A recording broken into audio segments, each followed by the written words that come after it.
I think it'd be really fun to be able to jump out of airplanes. Can I go to airborne school? She said, yep, we can make that happen. Nice.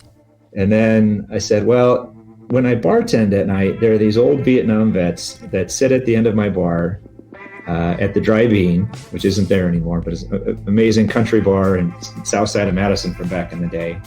And they sit and they talk about their experiences in Vietnam and these Ranger guys that they all looked up to and they just thought were incredible soldiers. And I don't know what Ranger this or Ranger that means, but it sounds really challenging, and I'm up for a challenge at this point in my life. Can I do that? And I must have had sucker written on my face. And she slid an option 40 contract across the table and said, here you go.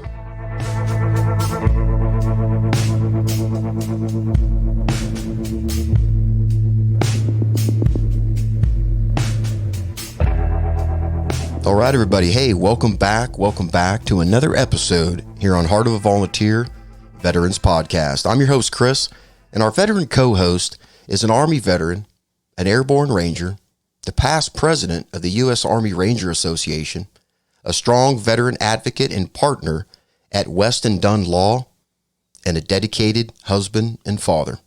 Please welcome Travis West to the show. That's right. Travis, welcome to the show, Ranger. How you doing, brother? I'm doing great. How are you doing today? You know, it's a little overcast here, man, but, in the house, doing homework and Zoom classes and all that kind of stuff.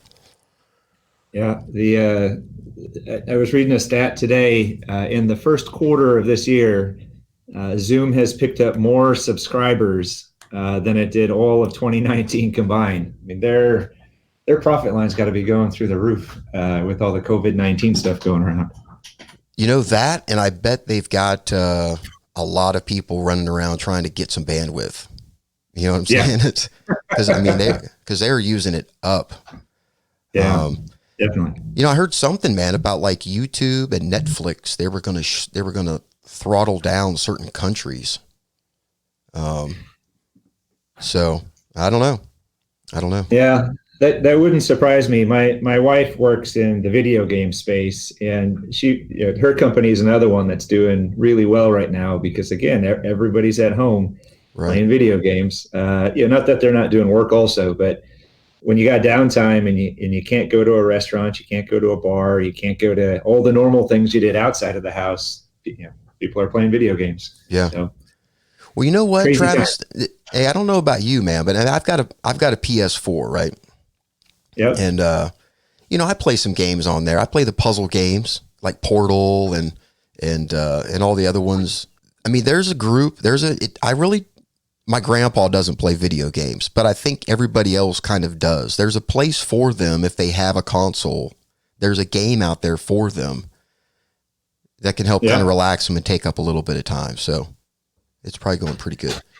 What is your wife saying? What is your wife saying about the games that were scheduled to be dropped like months into the future? Are they dropping them now? Are they like, this is the hot time?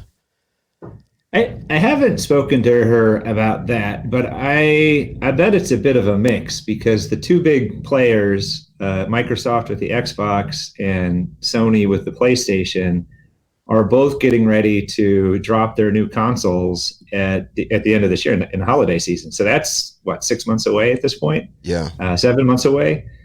And even when they put those new platforms out there, it's going to be a big mix. So it's not like everybody immediately goes and throws out their PlayStation 4 or their Xbox console in order to get the new one. Yeah, you'll have a whole bunch that are on the old platform, and then over a series of months to years, eventually they'll transition into the new one, just like you saw happen with the PlayStation 3 and PlayStation 4 and the prior Xbox model. So I would bet that they're not letting up on their schedule, on their release schedule for the games. Right. But I haven't talked to her about that. I would expect that they're trying to get as much content out there as they can, knowing that everybody's hungry for it right now. Right. How's your family doing with this new routine? Is it working out pretty well? It's got its challenges, but I think that we are lucky in that we got two kids, and they're both pretty self-reliant at this point. My son is an early teenager. He's 13, Mm-hmm. and he's in 8th grade right now. And the entire middle school that he goes to, they all get issued Chromebooks. And so for them, the teachers have a pretty easy job of corralling them and sort of forcing them to stick to a schedule, because they push everything out through Google Classroom, and they set them a schedule for Zoom classes like you were just talking about. My daughter's a little bit different. She's a 5th grader, and they don't issue iPads or Chromebooks to them. And so they have experimented a little bit with Zoom. I think the teacher wasn't quite ready for it the first. I sat in and sort of watched it from the back of the room, and she had 30 5th graders on a Zoom conference all at once, all talking over the top of each other, not paying attention to her. It was chaos. So she has backed off and now only taken smaller groups of them at a time.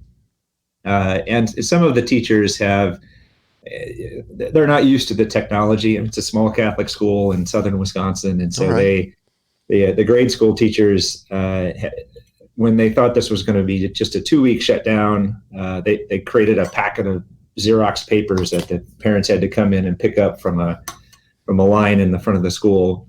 And now that they know that they're for sure going to be out for 6 weeks, and it might be they don't get to go back to school yet this year. Now they're trying to figure out how are they going to get us packets of new sheets that they've Xeroxed in order to handle the next couple of weeks. So we're good until mid-April, and then they're going to have to come up with a new solution for how they're going to deal with the younger kids. But they're hanging in there. You know, here in Oklahoma, man, they shut down the rest of the school year. They're not even coming in.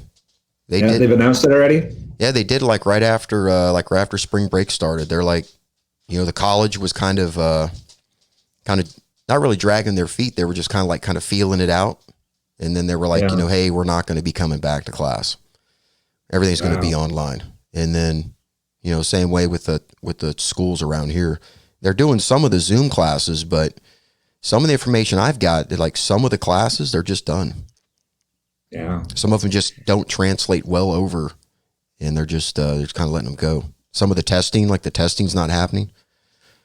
So, yeah, the UW system published a story earlier this week about it's somewhere between $80 to $100 million that they're going to have to refund to students, not for tuition, but for housing, for the dorms, and because none of it got used for about half of the second semester. Right. So they're gonna cough all that money up, and the university system's going to be hurting for a little bit. But it's a bad spot. You want to know what's funny is I got an email from the university. It's like, hey, people were asking about refunds. We will be refunding the technology and facilities fee. And it's like you get $8.36 for every 3 hours that you're registered. Like, oh man, that's some, you know, I'll be able to go out and eat some dinner or something with that. Yeah, they're going to spend more money on postage issuing you the check than they will actually get back in your hands. It's crazy. Well, you know, for me, it's not my money. I mean, I don't know if they'll give it to me or if they'll give it to the VA, because you know I'm not on voc rehab anymore. That ended last semester. I'm on the regular stuff.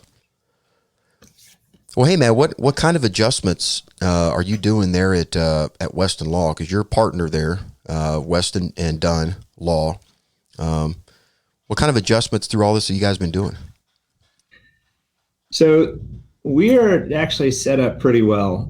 Weston Dunn is 4 years old, almost 4 years old as a firm at this point. This is the fourth firm that I have worked at since getting out of law school, and the first one in which I've been a named partner on the door. When we started the firm in 2016, we started from the premise of we want everybody to be able to work remotely if to the extent that they want to, and that we can make business sense. So right. For the attorneys here, that was really easy. As an attorney, there are very few areas of the law where you need to sort of physically be in front of your client and sit across from the conference room. So some areas of law it helps, but in a lot of cases, we've got clients all over the country, and they send us their documents electronically. We process them all internally. For the VA stuff that we do, the courts are all in the DC area. The Board of Veterans Appeals is in the DC area. We're in Wisconsin, so that's half a country away from us. So we're used to dealing with those remotely already. Right. And then for VA stuff at the admin level, there's I think it's 54 regional offices around the country, and again, we're constantly dealing with them either through email or fax or through the electronic systems already anyways. And so that hasn't been much of a struggle. Where it's been a little bit of an adjustment is dealing with staff remotely. And again, I think we had an advantage that when we started, the staff that we hired all tended to be younger in age, and a lot of them had really young children at home, either preschool aged or just prior to starting, or just in the early stages of elementary school. And we knew that these were the individuals that we wanted to hire, but we also knew that we were going to have to be able to accommodate the fact that they couldn't physically be in the office from 8 o'clock to 5 o'clock every day. No one who's got middle class income these days can. They're all two-family households, or some of them single mothers. Mm-hmm. So when we structured the firm, we did it all so that even at the lowest staff level, if my receptionist can't be here on a given day, our technology allows her to answer phones for the office from her home. If incoming stuff, if stuff that comes in from a court or from a client and we need to distribute it to the attorneys, or they need to do work on it, they can all work remotely as well.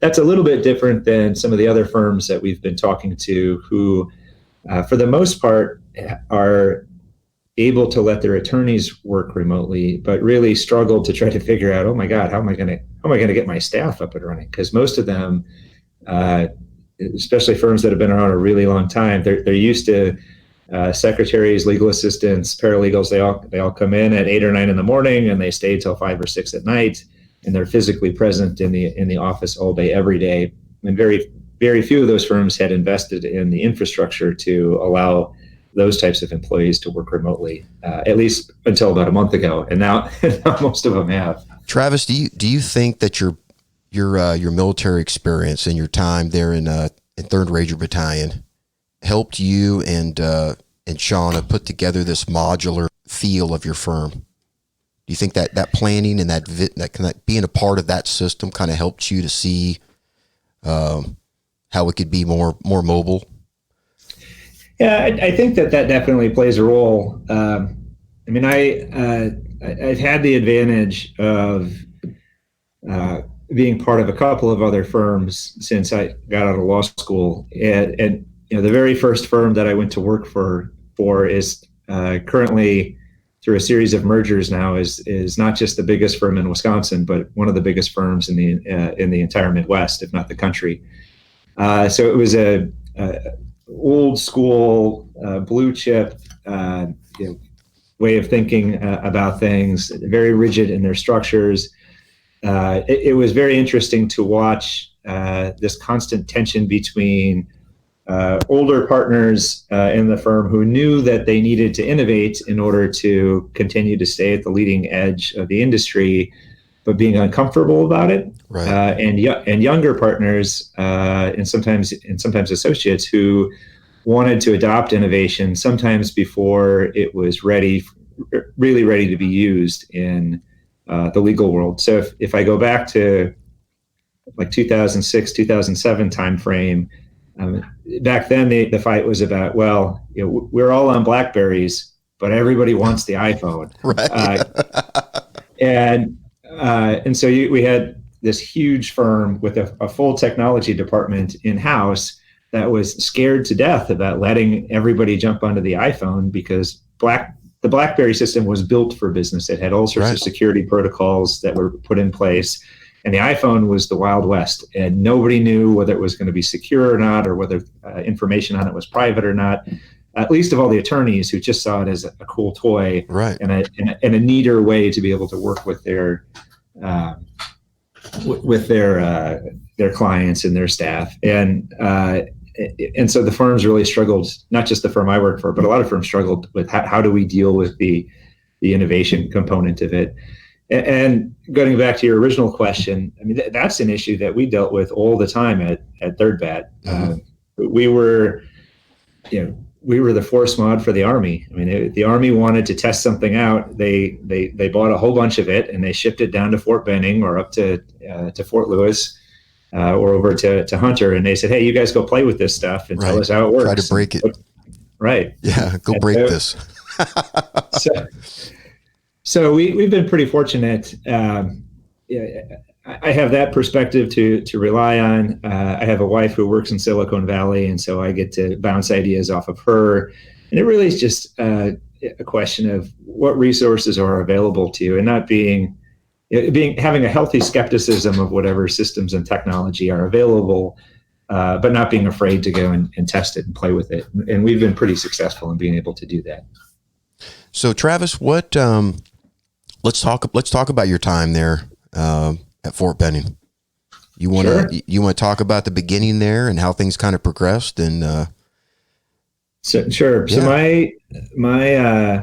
the fact that I ended up at 3rd Ranger Battalion was an accident more than anything else, and I'm eternally grateful for the way that it turned out. But it didn't start out with this hope and a dream of becoming a ranger since I was 3 years old. Growing up, I didn't know what rangers were. I knew what park rangers were. Sure. I knew that there were this thing called rangers out there that existed, but I didn't know what they were from anything else that the military had. Didn't come from a military background. My dad didn't serve. My grandparents didn't serve. I think I had one uncle that married into my dad's side of the family, but that had served for a while, but I wasn't particularly close with him. And what I found was that I just didn't have the background to know any better. So at the time that I decided to join, I was working full time for a U.S. senator during the day, which doesn't pay anything. So to make ends meet, in the evening, I was coaching kids gymnastics a couple of nights a week. I was bartending a couple of nights a week. And then I was working 3rd shift at a dairy farm, milking cows, basically from 11 until 4 a.m. And then I'd go home, sleep for a couple hours, and get up and do the whole thing all over again. And that was just not sustainable. And I was getting a little bit burned out on politics at that point. And so at this time in my life, I had been working in politics for about 5 years. I had a political science and history degree from my undergrad. A history buff from the time I was a kid. And so I started thinking about, well, who do I admire in the world, in history? And they all had this military thing in common. And so I thought, well, maybe it's time for me to make a change in my life. And if it worked for these individuals that I admire, or at least the mythical versions of those people that I admire, maybe that's something I want to try out. So I went and I took the ASVAB test, which is, again, a test designed for 16-year-old kids. Right. And I was in my mid-20s, so I did pretty well on it. And the MEPS station commander said, well, what do you want to do?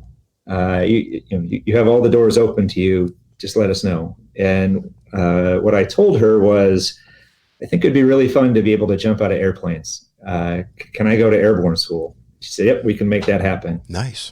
And then I said, well, when I bartend at night, there are these old Vietnam vets that sit at the end of my bar at the Drive-In, which isn't there anymore, but it's an amazing country bar in south side of Madison from back in the day.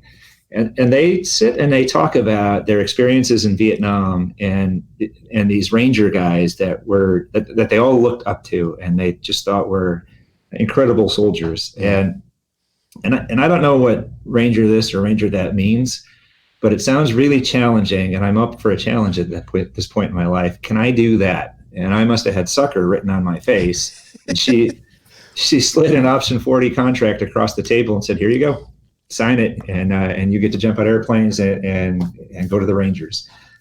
She didn't explain that it meant 17 weeks of OSIT training.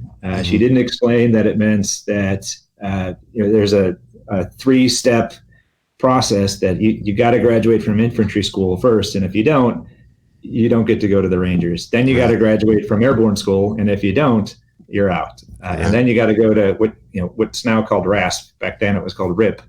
And if you don't make it through RIP, you don't get to go to the Rangers. I didn't know any of that at that time. I just signed the contract, and a month later, I was off to Fort Benning. So that's how I ended up there. I started in the late summer of 2000. Did fine all the way through OSIT and airborne school. Did fine in RIP, and there were 61 of us that graduated in March of 01. One guy out of the 61 of us went to First Batt. He had a family member over there that was, if I remember right, was on the battalion staff. And then the other 60 of us were sent to Third Batt. 20 to ACO, 20 to BCO, 20 to CCO. And I ended up in BCO and spent most of my time at the battalion as part of BCO. Travis, we were talking, man. You were at you were in Ranger school. You were there at Fort Benning the same time I was. I was teaching at the sniper school when you were in Ranger school. Yeah. You want to talk about that, man? I know 9/11, man. It happened while you were in school. Yeah. Well, it happened while I was in the pre-Ranger course. Yeah. So we were at Cole Range, and I don't know if we had been there 2 days or 3 days at that point, but we'd been taking a beating and doing all the miserable things that pre-Ranger students do.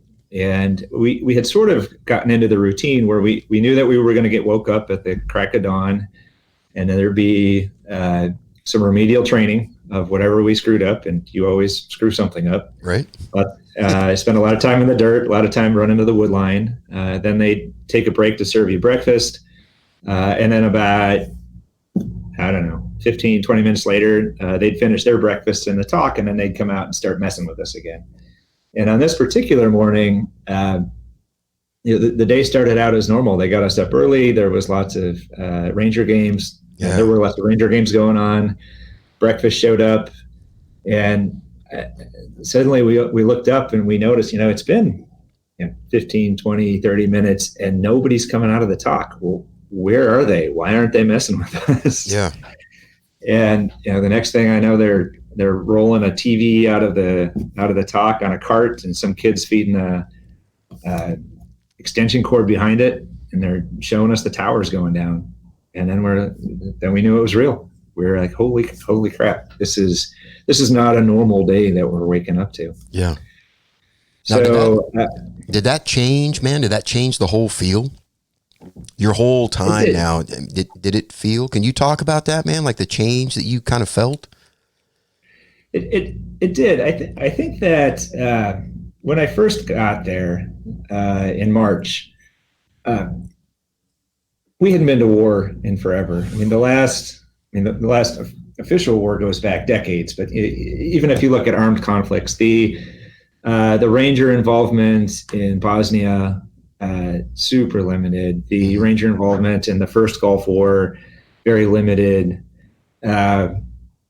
You have Grenada and you have Somalia, Panama, Somalia, but really sort of these small engagements. And I think the mindset that a lot of us had was, we're sure that the Ranger Regiment is going to continue to be used in these hyper-focused engagements as they crop up from time to time. But the idea that somebody would physically attack the homeland of the United States was just beyond comprehension for any of us, or that it might lead to not just a 2-week or a 6-week conflict, but like to a full-blown war. I'm sure that there were plenty of us that thought, when you're young, dumb, and ready to get into it, that this would be great. But I don't think anybody really thought it would happen, at least not the way that it did. And then as soon as it happened, everybody wanted to know, when's my turn to get, when can I go in, coach? When do I get to play? Did you feel like from there, like with that whole idea of like, our past conflicts, how we just hit them so fast, like Desert Storm, right? It was like, I was in high school. It's like started, then it was over. Yeah. Did you feel like that was going to happen? I mean, for me, man, I'm at the sniper school and I'm trying to leave and they're like, no one's leaving. No one's going on orders. And I'm like, man, this thing's going to be over, man. It's going to be completely over by the time I get out of here. Did you feel that way? Yeah, I think I was worried about that at first, but by the time I made it into Afghanistan, it seemed like we were going to be there for the haul. So if you go back to the timeline I was talking about earlier, pre-Ranger ended, and there's all this emphasis on, hey, you got to get done with pre-Ranger. You got to be successful. Get back to your team, your squad, because they're going to need you. We don't know when they're going, but we know they're going. Right. And so a lot of us expected that we would finish pre-Ranger and they would pull us from the pipeline to go into Ranger school, and that we would deploy. Right. And they made the decision that they weren't going to pull anyone out of the pipeline. Depending on who you talk to, some people will tell you, well, that's because they knew this was going to be a longer term engagement, and somewhere higher up the food chain than I was, somebody was counting on this being a prolonged combat. Other people will tell you that they didn't want a repeat of what happened in '89 when units started pulling guys out of school in order to go into Panama. And then that tipped off certain media outlets, which were then announcing the invasion of Panama before we even set foot on the ground. Right. So who knows where the truth actually lies, but they decided not to pull us. And so I got a chance to come home for a couple of days, refit between pre-Ranger and Ranger school. Was supposed to report first thing Monday morning or whatever the first day was. I can't remember. It's 15, 16 years, almost 20 years ago now. Hard to believe it's that long. But I remember being in the squad bay in 3rd Batt, and my squad leader comes in, and I'm like, you guys better not leave me. If you guys go anywhere, you better come and get me. And he's like, oh, don't worry. We're going to come get you. Yeah. And then I left. And then midway through the Darby phase, we started hearing rumors that our guys were gone. And then it was confirmed early in the mountain phase. And then I think, if I remember right, this was you have the 2 sets of patrols in mountains. You go out for a couple days, you come back, you do a little bit more training, and then you go out for the second set of patrols. In that break between the 2 set of patrols, we were doing some vehicle clearing drills, and one of the cadre comes and pulls me aside and says, hey, I don't think it's right that I'm telling you this. I would wait to share this information with you, but I'm being told, I've basically been ordered to tell you, but your unit jumped into Operation Rhino, and your team leader didn't make it, and one of your platoon mates didn't make it either. So that was John Edmonds and Chris Stonecipher were 2 early casualties, and that even more than the towers going down sort of recast this entire period of my life for me. I mean, the towers going down was one thing, because you sort of feel attacked as part of a group, but this made it personal. These were 2 people that I was close with. Chris was 1 RIP class ahead of me, so he basically got to my platoon 3 weeks before I did. He was part of my pre-Ranger class, and during the nighttime land navigation course, he fell in a ravine and hurt his ankle, and so he was dropped for medical reasons from the course. Basically cut the cast off in order to be able to deploy. Wanted to go so badly with the unit, and then to have this happen during the first mission. And John and I we're pretty close. John's wife and my wife were close, and she, one of the reasons that she always struggled being a military wife is she was there when she was one of the first people that Ann called after she got the news that John didn't make it. She had to help pack up the house and send him home. And she had no way, no way to get information. I mean, she's the spouse of a ranger, so she had no way to get information that, you know, she watched what Ann went through and was very upset about the whole thing. And it made the war much more personal to me in a way that I couldn't have anticipated a year earlier when I was still a civilian, or a year and 2 months when I was still a civilian. So they didn't pull me from Ranger School. I graduated in December, about 6 days after 3rd Batt got back, and my squad leader showed up and helped pin my tab on, and I had a few choice words for him for leaving me behind, and he told me to shut up, that I'd have plenty of time, and we were going again in another couple months. Yeah. So once I finally got into Afghanistan in the summer of 2002, when we went back, it seemed pretty clear that this was not just going to be a short, condensed conflict. It was too discombobulated, too confusing. Missions going off in different directions. The communication between the units seemed to be kind of poor at that time. The different types of things that were going on in the country, and we were still largely just focused on sort of on that border region at that point. All of the activity that developed years later in other regions of Afghanistan was really sort of untapped at that point. Where were you guys at when you went there on your first deployment? So we were split up a bit.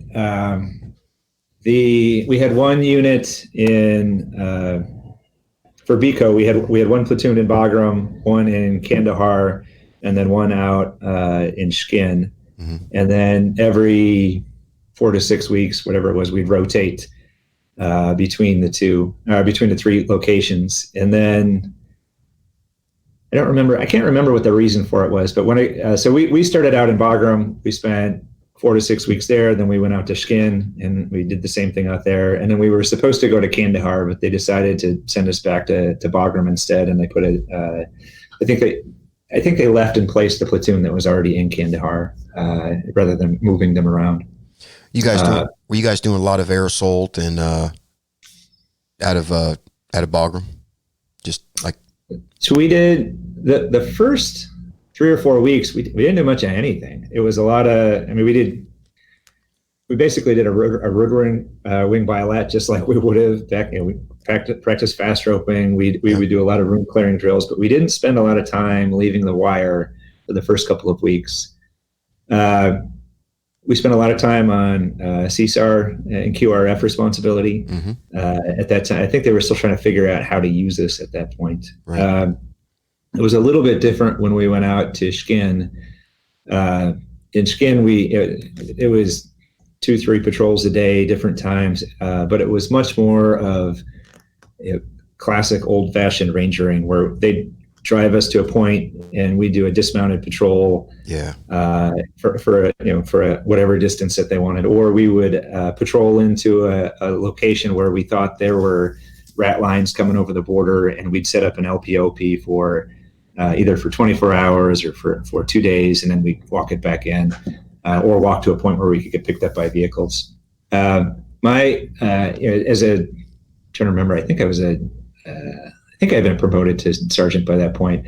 My impression as a team leader was, we got really 2 jobs here. One was do these patrols to just see what we can find, and 2 was let's make a commanding physical presence in the area so that whatever activity had been coming through here just isn't coming through anymore. And so we had a shooting range, and we'd go blow stuff up, a demo range, and when we would come across stuff that we wanted to confiscate, whether they were weapons or whatever, we'd blow it up. At some point, one of the platoons that was there before us found a great big anti-aircraft gun that they mounted up on one of the towers, and so one of the guys somehow got a hold of some rounds for it. So we picked a Saturday where we just go shoot the Dishka. Let's go shoot the Dishka. So from an observational standpoint, what I could see is that we were making a lot of noise, and we were making it in unpredictable ways. Mm-hmm. And that seemed to drive away a lot of the sort of the bad elements that we were sort of there to find. It didn't always work. We had one moment where, or one stretch where we got some intelligence that they had smuggled some rockets across the border. Mm-hmm. Of course, you ask the intelligence source, well, where are they? Well, they're in a house. Well, which house? Well, I think it's that one over there. One of his enemies. One of the families he doesn't like. Yeah. Yeah. Well, it turned out somebody did smuggle some rockets across the border. It was not in the house. Yeah. They were not in the house where they told us they were. The SF team that was attached to us went in, dealt with that house. The way that we found out where they were is we had an evening where somebody up in one of the guard towers noticed that there were headlights driving around in the distance. Mm-hmm. And this is an area where we had put a curfew in. Right. So there weren't supposed to be any headlights. So my squad got launched to go and chase it down. It turns out it was a doctor who got a call that this woman in the village was having labor problems. Mm-hmm. And so he probably did the right thing, but really took a chance that we weren't going to light him up. But he decided, it's worth it. I'm going to drive over to her house and see if I can help. And so my squad's there. We pull all of the military aged males out, and we put them in one area, and we put all the females in another area, and we started to talk with the folks there about what was going on through the interpreter. And then suddenly, out of the corner of my eye, I can see what looked like fireworks in the distance. I'm like, well, what the hell is that? They were the rockets. Yeah. We get the call over the radio. Hey, we figured out where the rockets are. You guys need to come back. Don't worry about the doctor. Right. So we cut everybody out of the zip ties, let them go, and we came back. And based on nothing came even close to hitting the fire base. But based on the trajectory, we could triangulate back to where they actually were. We went out and raided the house. Of course, nobody's there at that point. It's just a pile of weapon stashes and munitions, and then the expended.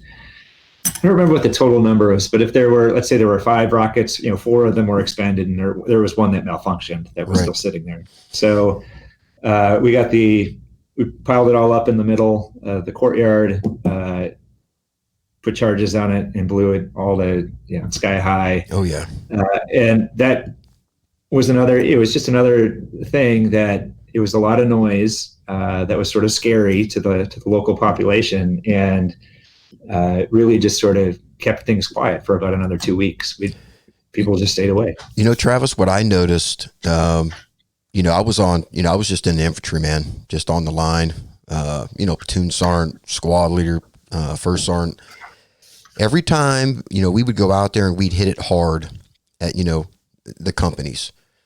Yep. And then it'd be like, hey, we need you guys to pull back a little bit and just hold this area. And so it'd be like the whole company. We've been working for like a month, and we kind of fall back. And then we get, we'd start, getting brought in on the loop, hey, the Rangers 375 are up above you guys. We push the enemy, and now they're dealing with it. And it was the same way in the Korengal, man. We'd be rock and roll, and all of a sudden we get a call. It's like, hey, no night patrols. 375 is going to be up on the Abascar, and they'd be up there just slugging it out, man.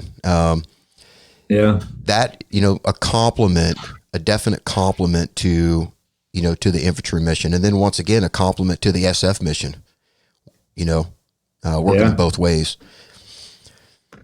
High times, man. It's good living. Yeah. We were talking about that a little bit earlier before we started recording. I mean, it's amazing the things that we got paid to do. Mm-hmm. My job, the U.S. government, is going to give me taxpayer money if I get up every morning and do push-ups, or I run, or I climb a rope, whatever. Yeah. The things or go shoot guns. Yeah. Well, that normally doesn't happen at 6 a.m, but at some point in the day, I am probably going to shoot a gun. Yeah.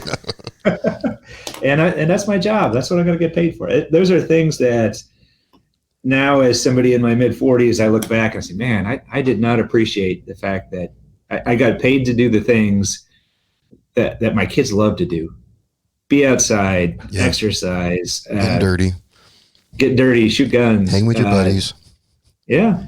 It's government pay. So just like when I worked for the senator's office, military pay isn't all that great, but it's still, you make a good living. You always have either a barracks room or BAH that you can depend on. Right. So that you got a place to put a dry roof over your head. Now, Travis, what do you do now, man? You said you're mid 40s. What are you, like 42, 43? 43. Yeah. 43. What do you do just to maintain your physical fitness? What are you doing? What's your regimen? Well, I have, my wife will tell you that I cheat. I have good genetics to begin with, which makes it a little bit easier for her. But I will go from time to time through workout routines at the gym, and then I'll get bored with that, and then I'll get into a running routine, and then I'll get bored with that. What I've found to be probably most successful for me is if I find an event that I want to do. So a couple of years ago, for example, I did the Ironman. Mm-hmm. That gave me a goal to shoot for, and then, much like we did in the service, you do your backward planning from there. All right, if I'm going to swim 2.5 miles, run a marathon, and bike 120 miles, what do I need to do to be able to complete those tasks? Right. And then you just sort of plan it out. You figure out how much time I've got between today and the start date, and you just one foot in front of the other, follow the plan. Now, were you doing any of that where you're on active duty, like in between deployments? Were you doing triathlons and marathons and things like that? No, I had done a few sprint distance triathlons before I got into the service. Mm-hmm. Yeah, and I was an athlete growing up. I played soccer. I was a competitive gymnast. I was a runner. I hated running, but I had a natural affinity for it, and so I did a lot of distance running as a kid, and all of that sort of created a really good base. Especially the gymnastics as a kid. I mentioned earlier I had coached gymnastics, and a lot of the coaching I did was for girls teams, and I taught tumbling to cheerleading squads, which is a lot of female athletes. A lot of gyms, the bigger gyms at least, don't offer men's gymnastics anymore because it's a money loser, which is unfortunate. I mean, you've got 6 events that for male gymnasts that they have to do. They all take up a lot of space, and the number of kids that stick with it long enough to reach the competitive levels is so small that they don't see it worth it. But there have been times where I've worked for gyms where they didn't have a competitive men's gymnastics program, but they had a recreational program. And in those, I get a lot of really young kids. And I always looked at it as almost all of you, you're all going to quit this before you get to the level where you can really compete. Right. So I'm going to teach you the skills, but the best thing that I can do for you is I can give you the conditioning so that when you decide you're going to go play football or soccer or lacrosse or whatever the sport of the day is, you're going to go and kick ass in that in a way that the other 8-year-olds and 10-year-olds and 12-year-olds aren't going to be ready for, because they don't have a muscle structure yet in order to do what you can do. Or even like control their bodies. That's like a big moment to like gain control of, like, and like how your knees work. Your legs aren't just flailing everywhere. You've got the muscle tone and strength to do it. Hey, can you still, could you walk outside right now on the rings and Iron Cross? Could you do it? No. Are you no? No. How long would it take for you to get to that point? I don't know that. I don't know that I would ever get back to that point. It would take probably more dedication to a skill that is really only good for impressing girls at parties. Right. And at this stage in my life, I'm not really. I'm not in need of impressing girls at parties anymore. Right. A couple of years ago, my daughter is a competitive gymnast now. Nice. And she and I were out. She and I were outside, and we were doing back handsprings together. And that hurts. I must have been 40 or 41 at the time. Yeah. And I could still do it, but holy man, it hurts the wrists, it hurts the back, it hurts your abs. I am just not in the shape to do that anymore. That's exciting stuff, man. I got to be honest with you, Travis. I've never met I've never met a soldier or Marine or anybody that did gymnastics, a male. Yeah. Definitely not a Ranger, but it makes sense though. You know what I'm saying? It's kind of one of those things when I see the guys that do gymnastics, like the young guys, right? I'm thinking like, man, I wish I would have done that as a kid. And it's right along with with guitar. I wish my mom would have made me play guitar so I could rock out right now. And it's a little bit different mindset today than when I was young. And I think CrossFit gets a lot of the credit for that. So a lot of the conditioning skills that I did as a young gymnast are now things that competitors and muscle ups on the rings is a huge thing now in the CrossFit community. And back in my day, that was your punishment if you got caught by your coach screwing around in the gym. Now people are doing it for fun and getting money on ESPN for doing the most number of muscle ups they can. Oh yeah, it's tough too. So yeah, so it's not as I think some of the skill sets you're seeing a little bit more than you used to, and it's not as uncommon as it was when I came in. But you're right, there aren't a lot of male gymnasts to begin with out there, right? And I think the number that filter into the military isn't terribly high either. It's a good skill though. I definitely know when we started. You might have been out already by the time we were doing. The Army had transitioned into what they call kind of functional fitness. Yeah, where it's like body weight work. Trying to get over a wall, everybody had, kettlebells, barbells, and bumper plates and all that kind of stuff. And that was the focus. It's like, if you're gonna do an action, if you're gonna be climbing up onto a rock and in the mountains, you need to be stepping up onto a box with your kit on over and over again to train yourself. And so we kind of got into that. It works out good when you're deployed, but personally for me, of course, I was kind of broke by the time we got back off the last deployment. It was a struggle for me to get back into running because you really can't run on deployment. You can, but not like you really, not like you run in Hawaii or, there at Benning, just throw on some Ranger panties and rip off down the road. It's a little harder to do. So, your physical fitness suffers in the cardio realm. Yeah. Once I'm done with school, man, I'm going to start getting back into it. I've been focusing on reading, writing, and arithmetic. What would you say, man, was the highlight of that deployment? Like big moneymaker that BCO made? It's hard to say. I mean, I think that if I think across the entire battalion, I think that we all enjoyed, to the extent you can say enjoy, our time out at Skin more than we did in Bagram and in Kandahar. Yeah. There's something about being asked to do classic rangering, right? Put everything that you need, put it into a bag, throw it on your back, and just walk. Right. And if you come into contact, you just sort of muscle memory snap into basic battle drill. Right. And if you don't, then that's what rangering is most of the time. It's a lot of activity, a lot of looking, a lot of waiting, for that 30 seconds of adrenaline rush. But at that stage in my career, I mean, I think it was, we're all those things that we all poo-pooed in Ranger school as, we're never going to do this. We do airfield seizures. We do room clearing. No, you do move into contact. No. You do raids.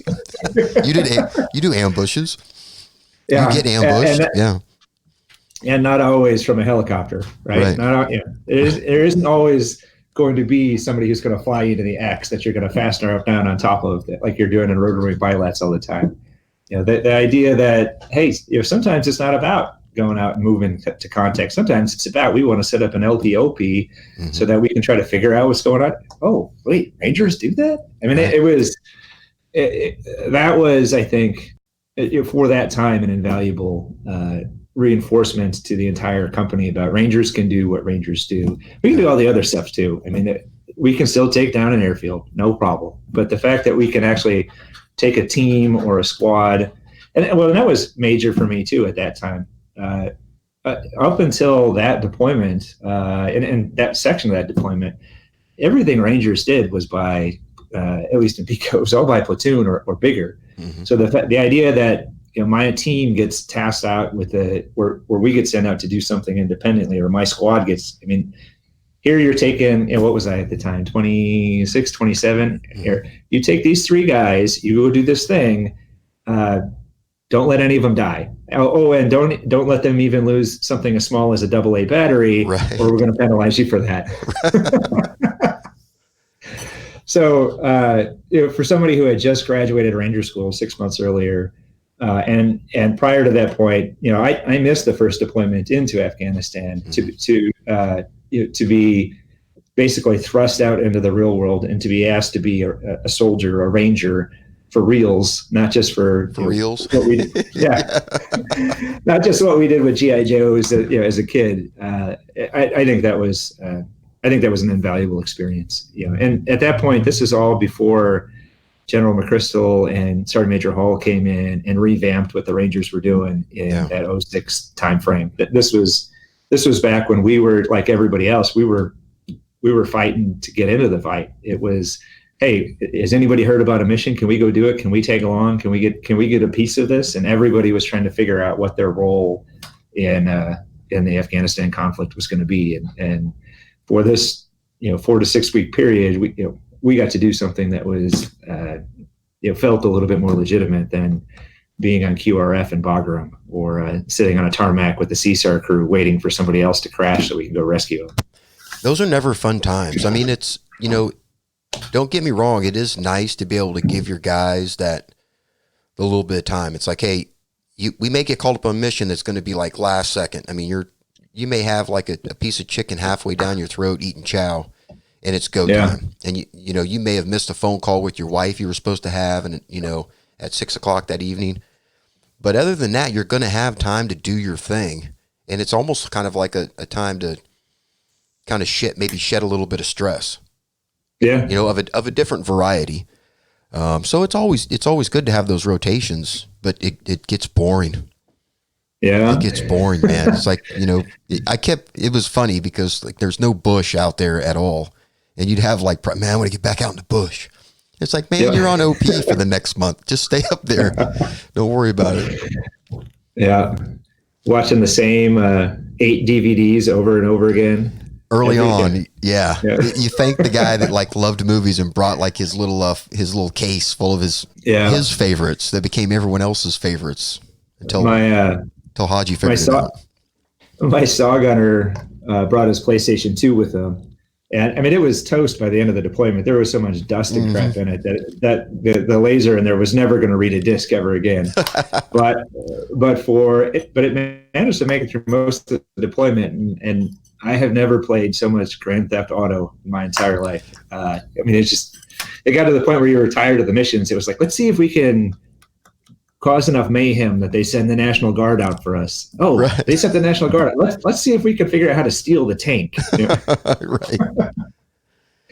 Dude, I did have a platoon leader, man, that he was, he literally would be like, hey, our guys are playing too much video games. Let's do some PT. I'm like, all right, let's do it. And then all of a sudden we were on QRF and there wasn't anything going on, and you had to be like in your gear, buy your gear. And, he started playing video games. He's like, this stuff's like crack. And it was funny. Hilarious. My son hates the fact that I had played Grand Theft Auto that entire summer, because when he got to be 11 or 12, he went to my wife, who I told you she's in the video game industry, but she doesn't. She makes the software that helps run everything and helps sell everything. She doesn't make the games themselves, so she doesn't know what any of the contents of these games are. Mm-hmm. He goes to her and he says, "Hey, Mom, can I download Grand Theft Auto? Was it 5 or whatever the most recent one was? Can I get this game?" She's like, "I don't know. That sounds like a bad game. Let me go ask your dad about it." So she came and asked me. I'm like, No, he's 10, 11 years old. He does not need to. I remember how we used to get our hit points back in the day. And that is not something that my kid needed to be learning at that stage of his life. Right. So I was gone for something. And so he had a follow-up conversation with my wife, and he said, "Hey, why can't I get it? And she's like, well, your dad says that there's some maturity issues with this game, and I'm just not sure that you're mature enough yet to handle that. And he's like, well, what do I need to do to show you that I'm mature?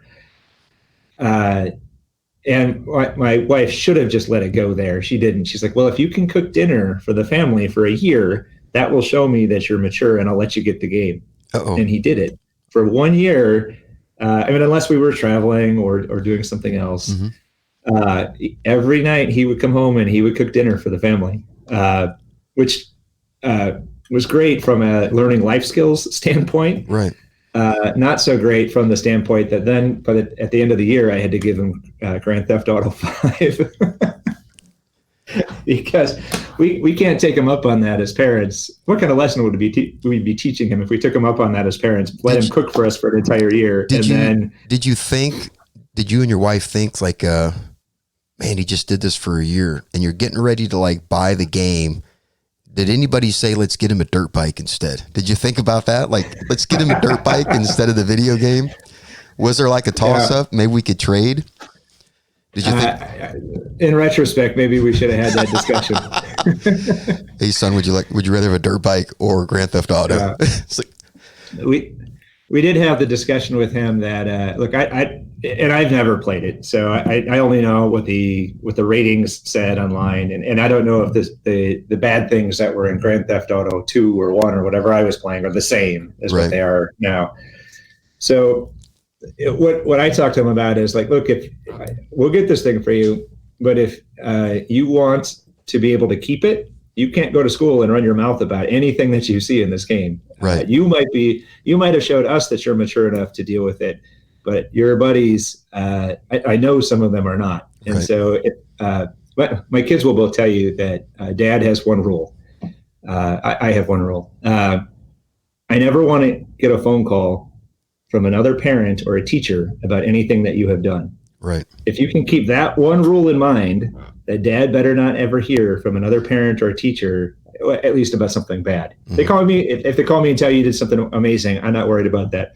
But if you can keep that one rule in mind, you will never have a problem with me. That will prevent you from doing 90% of the bad things that are out there that little kids want to do. Hey Travis, and your friends. Hey Travis, do you have a big buddy, little buddy relationship with your son? Yeah, you guys pretty good with that. Buddies. I like that, man. That's good stuff. Yeah, that's good stuff. Hey, so what about the rest of your time, man? How was the rest of your time in the old Ranger Battalion? It was good. It was. I have no complaints about the time that I spent there. I came back from that deployment, and while I was overseas, my wife started to have some health issues, mm-hmm. and so I was concerned about, hey, I really need to be home to help take care of that. I went in and I talked to the first sergeant. I said, hey, I think I got to drop a 4187 and try to get to a non-deployable unit. And to his credit, I will be grateful to him till I die for this. But he looked at me and said, no, I think you're squared away. We'd like to keep you here. Yeah. I will put you in a non-deployable position until you figure out what's going on with your family, and then just let me know. So I went on a non-deployable status. I took over the arms room. I started helping out with some of the leadership stuff and the rest of the commodity shop section. And then my boys all deployed to the invasion of Iraq. So that happened in the spring of 2003. They came back. The doctors figured out what was going on with my wife, and they got her squared away. So I went back to that same first sergeant. I said, "Hey, I'm forever grateful for what you did for me. We're in a good position now with the family, and I will do whatever it is you need me to do. If you want me to stay where I'm at, I'll do that. If you want me to go back to the line, I'll do that. If you want me to deploy, I'll do that. If you need me on rear D, I'll do it, whatever. Right. You tell me to go outside and pick up cigarette butts and rocks, I'll go do that. Don't do that, man. So he thought about it for a couple of days, and he came back. He said, hey, I need you to stay in the commodities section, continue to run the arms room. BCO has been tapped to go back to Iraq this summer, mm-hmm. But I want to take you to help run things overseas for commodities. and we'll leave the guy who worked for you. He'll stay in the rear this time because because that's the way that they wanted to do it. So, and then the deal we had was when when the guys go on missions, if you want to find a way to get yourself into it, you're welcome to do it. If I'm going out and I need a driver, you're my first guy you can come with. Yeah. So you don't have to feel like you're left out. But this is what I think is the best for the company at the time. And it's done. If that's what you need from me, that's what I'll do. So I went to Iraq that summer. Summer vacation of 2002. It was just BCO. We spent all of our time at Camp Nama, chasing down the deck of cards, playing with the other guys in the soft community that were doing the same thing. And then shortly before I came back, I was on the phone with my wife, and I had mentioned earlier that after John died, she really had a hard time. Oh yeah, was not happy being a military wife, and I can't say I blame her. It was an awkward position for her to be in. When I came in, I was in my mid-20s, and I jumped into a unit as an enlisted man with a college degree into a unit that was largely made up of 17 and 18-year-old kids that had largely 19 and 20-year-old kids in its leadership structure. I mean, if you look at from the squad leader and below. And so my peers at the time, when we first got in, they're all much younger than we were. I mean, we were in our mid-20s. She was working a tech job for a great company that was up in central Wisconsin, doing a lot of high-speed things that I couldn't even imagine. All of that coding stuff and that QA stuff and the tech world that existed then, even now, all beyond me. She's a brilliant woman, right? And she gave all that up to follow me to Georgia right as the NASDAQ bubble burst, the tech bubble burst in the late 90s, early 2000s. So the employers that normally would have snapped her up in a heartbeat all had hiring freezes. Aflac wasn't hiring. TSYS wasn't hiring. Columbus State wasn't hiring. So she came in, she worked the floor of Dillard's for a little bit, hating life. Then she got a job as the assistant dean for Georgia Military College right on Fort Benning. Mm-hmm. And then after about 3 years, she finally got hired by TSYS and got in with her tech crowd. Right. But I think by that point, it was just a little bit too late. And so while I was in Iraq, living the Ranger dream, she got a phone call from her old boss up in Wisconsin, said, "Hey, we've been bought out by Sony, and I'm now the vice president of engineering. And if you're interested, I got a job for you." Hell yeah! So she called me, or I guess I called her. We had a phone call when I was overseas, and she's like, "Hey, my old boss called, offered me this job. I'm going to take it. You're welcome to join me when your contract is up next summer." So, and we had a lot. That's the way that I tell the story most often. There's obviously a lot more that went into that. We had a lot of discussions. I had, if that hadn't happened, or if I had been a single person, and if we weren't talking about a family at that point, I don't know that I would have ever gotten out. But I felt that it was important that she had basically given up everything for me for the last 4 years, so I could traipse around the world, jumping out of airplanes and blowing stuff up for a living. Yeah. I owed it to her to give her the same respect and courtesy. And so I got home. We went on block leave. I helped move her up north. We bought a house. She, to this day, 20 some years later, still gripes about the fact that when you buy a house remotely and your spouse isn't there, the signature process takes so much longer because they got to notarize everything and create. And then I came back to Fort Benning, and at that point I became the battalion schools NCO, and I did that until I got out the following June, and then I moved back up to Wisconsin and had to figure out what else to do with the rest of my life. Well, I got to tell you, Travis, that you and your wife being able to work together like that, and then to be able to separate for a little bit. I mean, that's like a level of maturity that you just really don't get out there in the military dynamic. You know what I mean? There's always that level of I'm unsure. There's been a lot of spouses that could have done that, but they won't leave just because the possibility of something that could happen and they wouldn't be there, you know? But, I'm glad it worked out, man. I'm glad it worked out. What are your big three, man? The big three traits, that you took from military service that you use on the daily now? What would you say? So when I think about this, I sort of put it into the perspective of what are the three things that I use in order to make my business successful now. And I guess in some respects, maybe this applies in life in general. But when I think about this, I mean, the first one I think is you have to be the best at whatever it is your chosen profession is. Whatever skill set you need in order to do the best that you can at your job, you have to put in the time and the energy and the effort to develop that skill set. When I was in the Rangers, it was marksmanship, first aid, the big five that we all, the five pillars that we all talk about. I'm not in the Rangers anymore. Now I'm an attorney. So what are the things that I need to do to be successful in the legal world? Part of it is knowing what are the most current developments in the area of law that I'm dealing with. Right.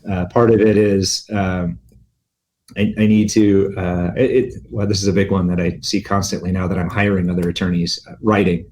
If you might be able to make the best arguments on the planet, but if you can't put those down on paper in a convincing way, it doesn't matter. If I am trying to convince, if I'm trying to convince somebody in a letter to do something, if somebody is sending me a resume in a letter trying to convince me to hire them, if all of that is written communication, if a client is sending me something by email and I can't understand the point that they're trying to make, right, or I'm not convinced that what they're telling me is correct, that's ineffective writing. And so that's one of the big things that we emphasize here. But I mean, that's research, writing, things like that. Those are the skill sets that if I'm going to be good in my profession, if I'm going to instill confidence in the stakeholders that are involved with my business, those are the things that I have to be good at. And one of the things that I've often talked to young attorneys about who are either starting their own business or who are going to work for somebody else's firm, but they're worried about, well, how do I develop clients? One is, build relationships. Don't be a salesman. And two is be the best lawyer that you can be. Right. And often, even if you're not very good at building relationships, if you're a good lawyer, other lawyers will notice that. Other business people will notice that, and they will send you work, even if you're not so good at the marketing component of it, even if you're not so good at the relationship building component. If you do good work, it's going to be recognized, and you're not going to starve. So that's one. Just like in the Rangers, where we had to be the best at the Big Five, whatever your profession is, you just have to do everything in your power to develop your skill set so that you're in the best position possible to succeed at whatever your job is. I think the second thing is leadership, and sometimes I think that is a loaded term. I think that we tend to toss it around very casually, certainly in the business community.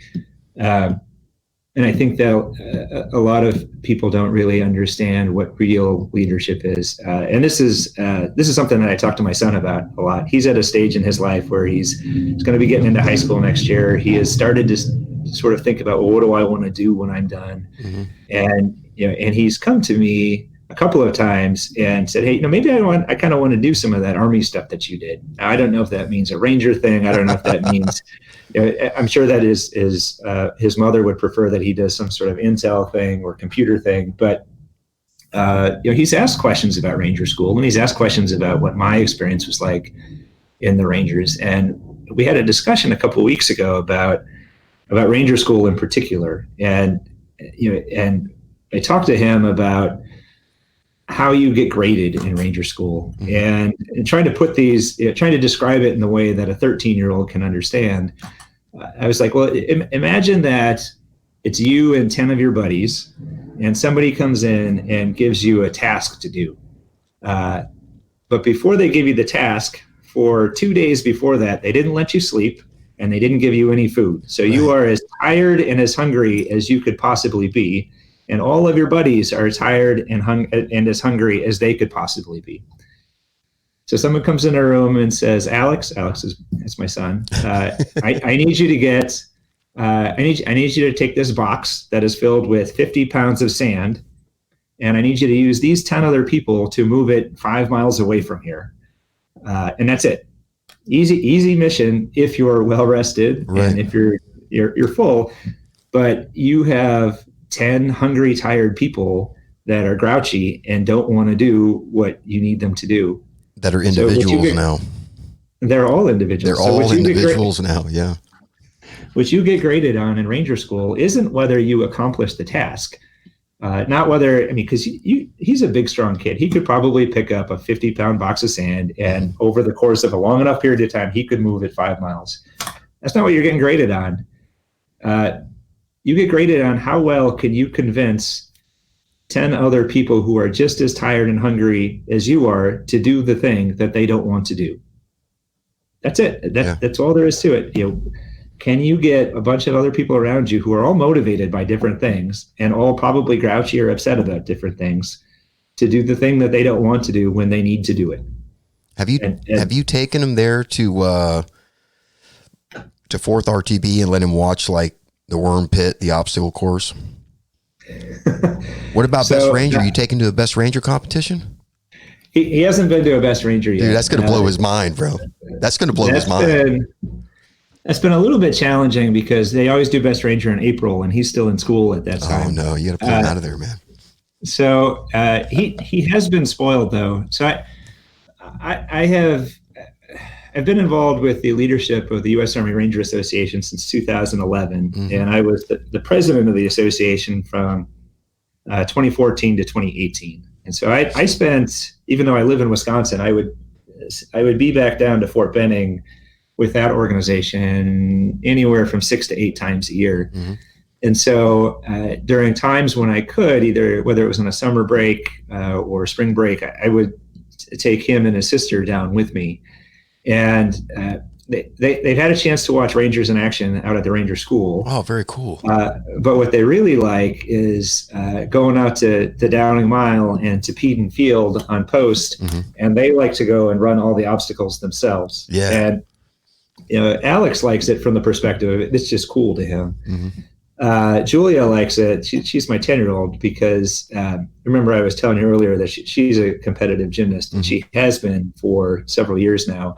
She's built like a rock. That girl there's all muscle on her. There is no fatty tissue anywhere, and everything on her body is efficient. Right. And so she will go up and she will make her big brother, look silly because she can do all these obstacles that he just at his age doesn't have the body strength to do yet. So it's good to see the two of them compete and try to outdo each other. But they love running the obstacles. A couple of years ago, the guy who was the regimental POA, Major Tony Main, who's actually just about to retire from SOCOM down in Tampa.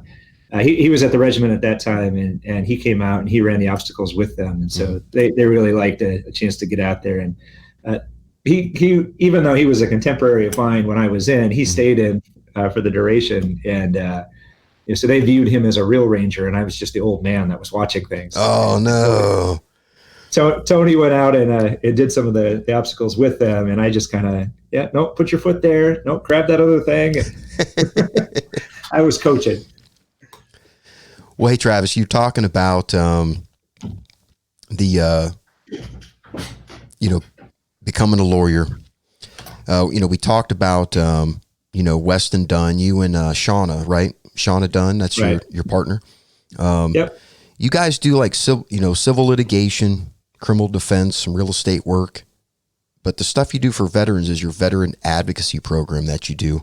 Can you talk about that? What Weston Dunn, what you guys do? Sure.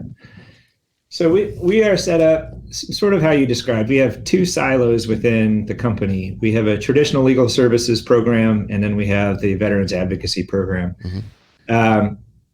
The traditional legal services is just like what you described. My goal has been to go out and find, whether it's me doing it or going out and finding other lawyers who are really good in their chosen fields, whether it's criminal law, civil litigation, transactional work, real estate.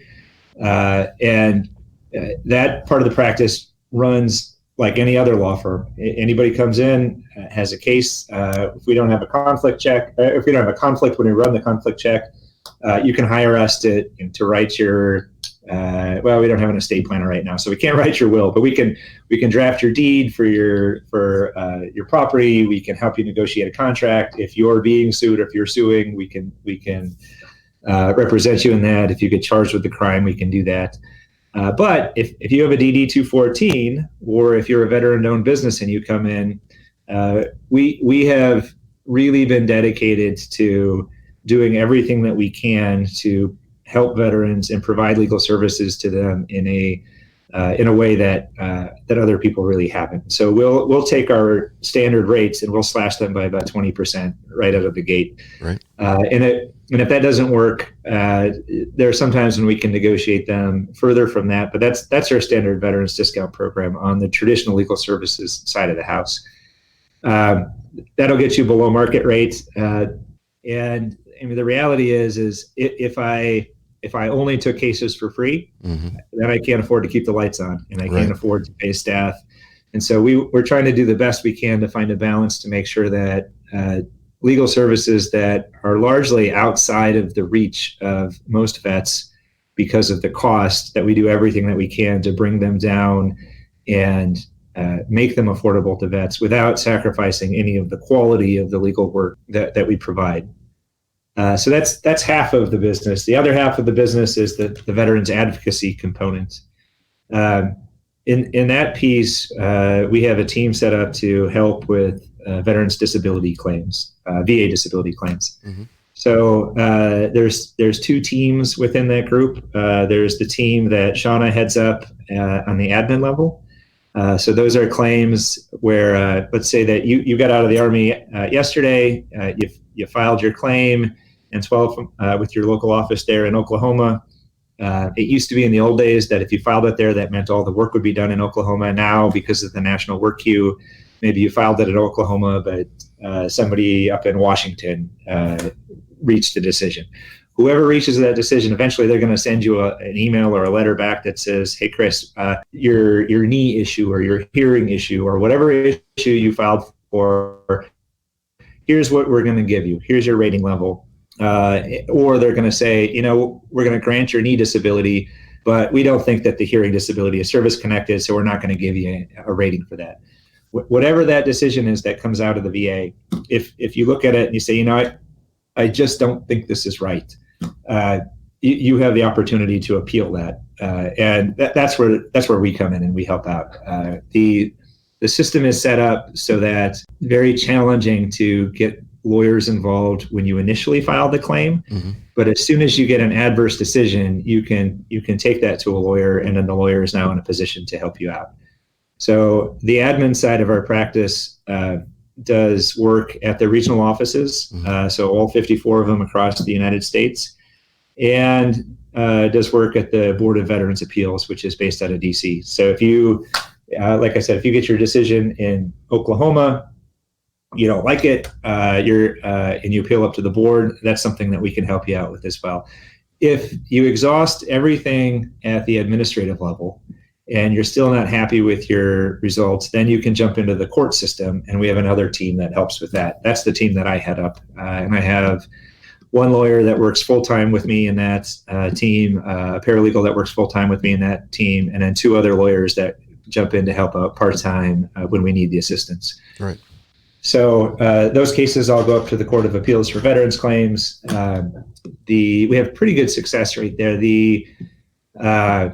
Nationally, of the cases that get appealed up to the Veterans Court, 80% of them are found in favor of the veteran, which is incredible. Yeah, it's an amazing statistic, and that's across the board. So that includes guys that just file on their own. That includes people that have good representation, that include people with bad representation. just nationally across the board. Our rates are a little bit higher than that because we get an opportunity to sort of screen cases up front, and we can look at them and say, hey, yeah, we got an issue here. We know what we can do with this, and this is what we think. Or if we look at a case, one thing that we're very good about is sometimes we get people that call us up and say, hey, we want you to help us appeal to the Veterans Court. And we can look at the case pretty quickly and say, I don't see an issue here that's appealable. You don't have to take us at our word. And if you're not convinced that we're right, we'll point you to some resources where you can go find other lawyers that are willing to take a look at it. But we feel that it's very important to be honest with vets. So many times we get vets that come in and sit down with us, whether it's at the court level or at the admin level, and they'll say, hey, everybody is telling me that I should be at 70% for my PTSD rating, but I'm only at 30%. I need a lawyer. Somebody help me out. And what we have found often is that when they talk about everybody's telling me, sometimes it's the barracks lawyer, it's their buddy. Lawyer. Yeah. Sometimes it's VSOs who haven't looked closely at the file. Right.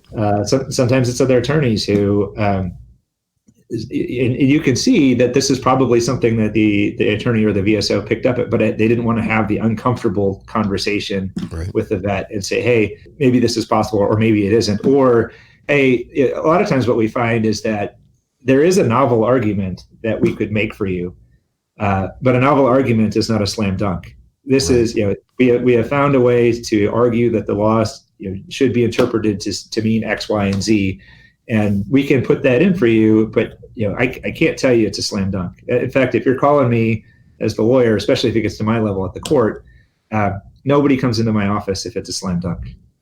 There's always a certain percentage that you're going to win and a certain percentage that the other side's going to win. And we have done. I've been pretty impressed with our staff and our attorneys that nobody sugarcoats anything. Every client that calls us is a grown up. We should have enough respect to share with them the good and the bad and equip them to make their own decisions. Sometimes we talk to them and say, hey, you got a tough case here, and they decide they want to go forward with it anyways. But at least then they're making an informed decision rather than somebody just sugarcoating it for them. Well, that's the question I was going to have for you was, when a veteran gets their initial rating, should they take that to a VSO? Should they take that to somebody and be like, hey, I just got my rating back. Does this look right? Is that smart to do? Or because there's a lot of veterans out there, Trav, I'm calling you Trav. I got a buddy named Travis. I call him Trav. No, but I mean, there's a lot of veterans out there that are like, I didn't do anything. I got buddies that are missing both legs. I'm fine. I'm not going to put anything in. But then when they do, they get like, they may have like, sleep apnea. They get like 25% and they don't, or 50%. They don't take it any farther than that. But they got bad knees. They got bad elbows. They got blown up twice. They got this, that, and the other. And it just never got looked at. Should that veteran, should they be thinking about going and maybe having it looked at to make sure they're good? What do you think? I think so. I see a lot of vets that describe what you're talking. Hey, I did my time. I came out relatively healthy. There are a lot of people out there who need the money more than I do, and so I'm not gonna, I'm not gonna pursue this. My experience has been that a lot of people will make those comments when they're young, and maybe their body is a little bit more resilient, and then 5, 10, 20 years go by. Sometimes we've helped vets going all the way back to World War II. Right.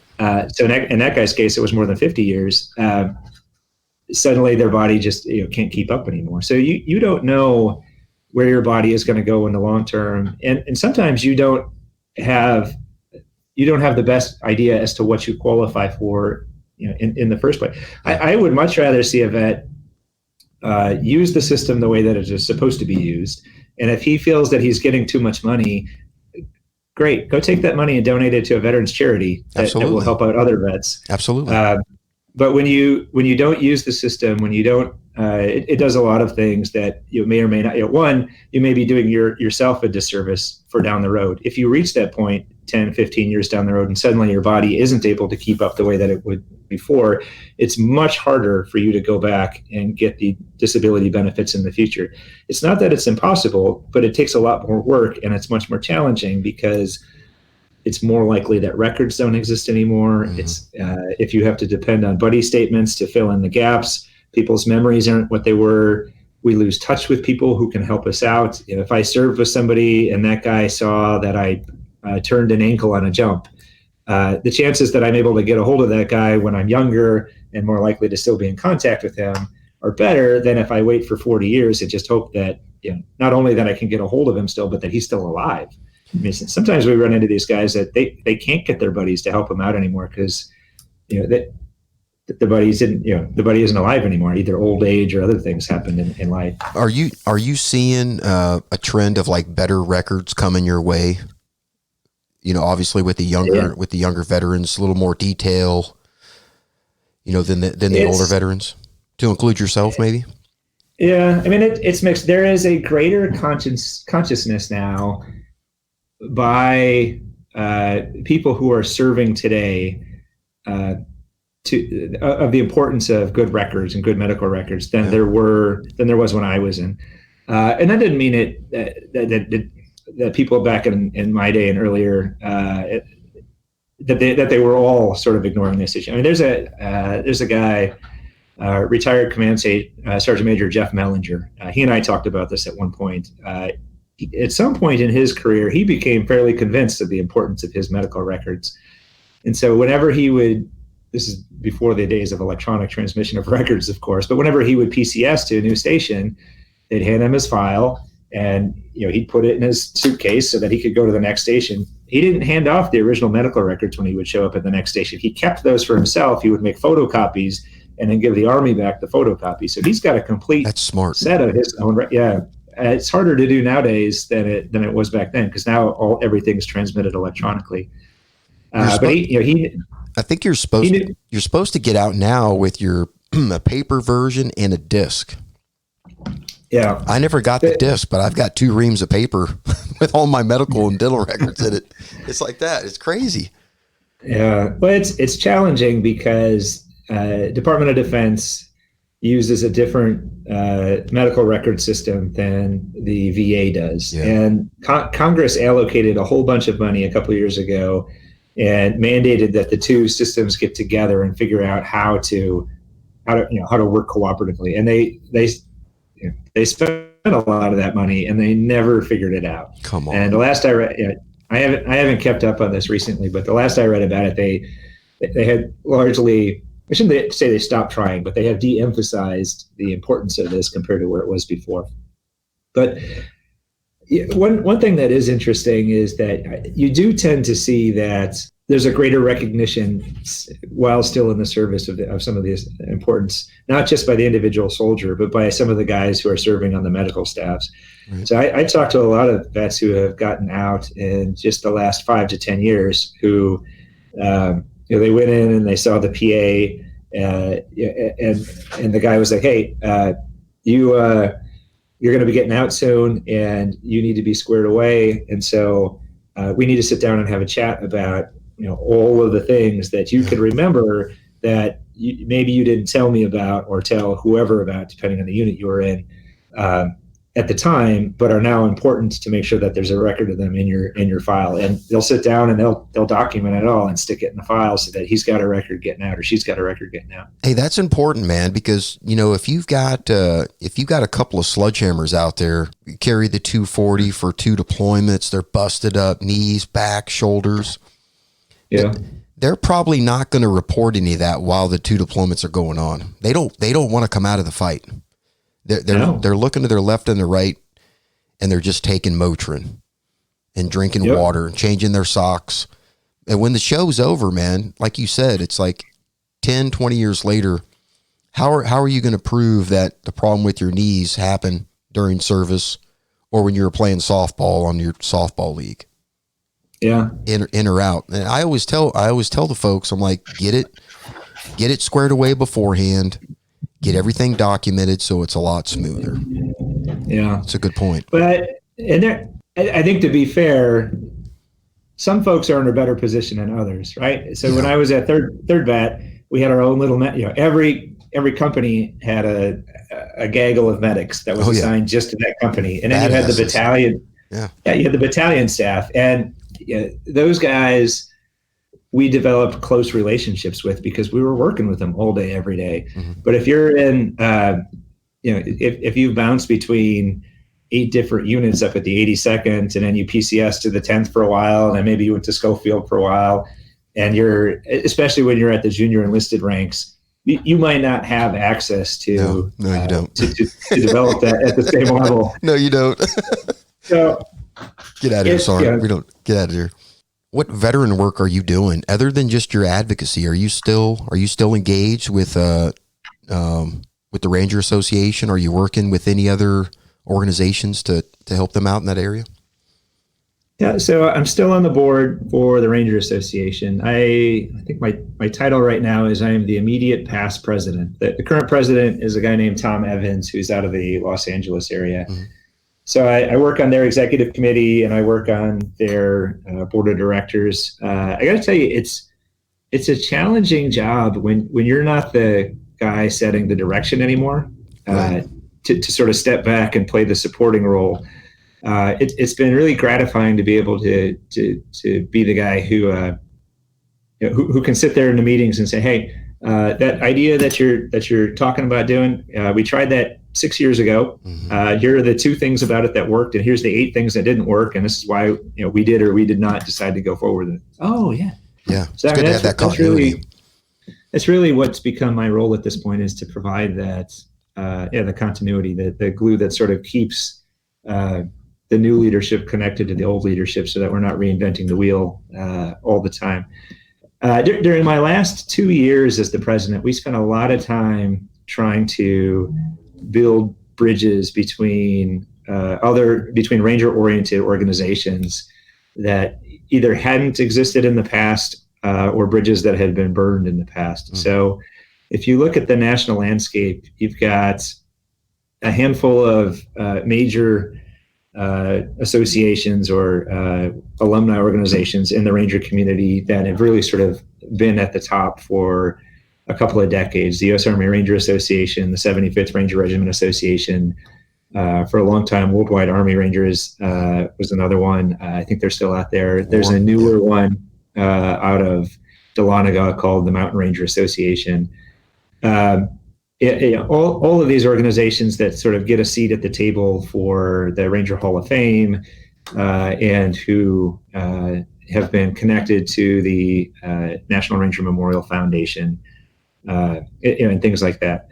And then you've got a whole slew of newer organizations that have come up over the last probably 10 to 20 years that have done amazing things for the Ranger community also. So, Gallant Few plays in that space with the Darby Project. And Carl Mauger. Yeah, Carl. Yesterday they announced that Tony Main is taking over as the new director for the Darby Project. You'll remember Tony Main is the guy that I mentioned earlier was the regimental POA that was playing with my kids in the obstacle course. Right. That guy's amazing. He is going to do phenomenal things for that organization. I'm really excited to see where he's going to take it. Hey, Travis, if you talk to him here in the future, man, or if you share this podcast with him, have him reach out to me. Yeah, I would love to give him a microphone so he could talk about things. Maybe put some information out. Maybe even get something recorded he can use for his own stuff to help the organization. Definitely. Yeah, I'll reach out to him yet this afternoon. So one of the things that I had started to focus on was we have all these organizations, but there's nothing to get them all oriented in the same direction. I mean, we all want to help Rangers, but everybody's doing it in a different way. And, there's only a limited number of dollars out there to do it with. So every time we start another organization, take money from everybody.